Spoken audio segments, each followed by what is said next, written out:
So you guys asked me how to know if you are ready to own your own office or start your own practice, so let's talk about it. I'm Dr. Renee. I'm a general and restorative dentist and a multi-practice owner. Let me give you my thoughts and go over some things that I think that you should think about or know before owning or taking over your own practice. Number one, can you lead a team? It doesn't matter what kind of business you own, whether you do a startup practice, whether you acquire an office, whether you're in a completely different field outside of dentistry. Your ability to lead teams and lead people is critical. And I'm not saying that you have to have this perfected, but you have to have a good grasp on it and be willing to learn and improve the things that you don't know or don't understand yet. So what I mean by this is that, are you willing or able to train other people up to where they need to be, understanding that even after training, there's going to be constant check-ins that have to happen. You have to hold people accountable. You have to be willing to continue to revisit things, to give people the benefit of the doubt, and to be able to work alongside people to build them up to be their own leaders. So that means when situations arise that are not ideal, you can't look at somebody else and blame them for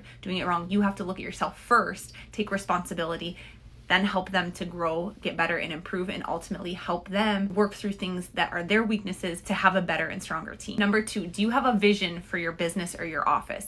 What is it going to look like? What is it going to be? What is going to make you different for your patients? It's great to want to own something and to want to do this, but you have to have a vision for what that's going to look like. And I'm not just talking about the colors of the paint and what your operatories are going to look like, but I mean, do you have a vision for what your culture in your office is going to be like? What's going to set you apart? What is your brand going to look like? And your mission and vision may change over time once you have your office, and that's okay. Have some vision for what it is that you want to execute in your business or your office. Number three, are you okay with failure? And I'm not saying your whole office or your business is going to fail. What I mean by that is that there's going to be good and bad things that happen. There's going to be good and bad months. There's going to be things that are unexpected that happen. You have to be willing to deal with those things. Continue to focus on growing and developing and continuing to push every single day, despite what challenges may arise. Make sure that you continue to improve. Number four is, can you produce? And are you okay with being on your own? Because you are the main doc, you have to be able to handle different situations that arise with procedures. I'm not saying you have to be able to do every single procedure in your office. Of course, you can refer things out.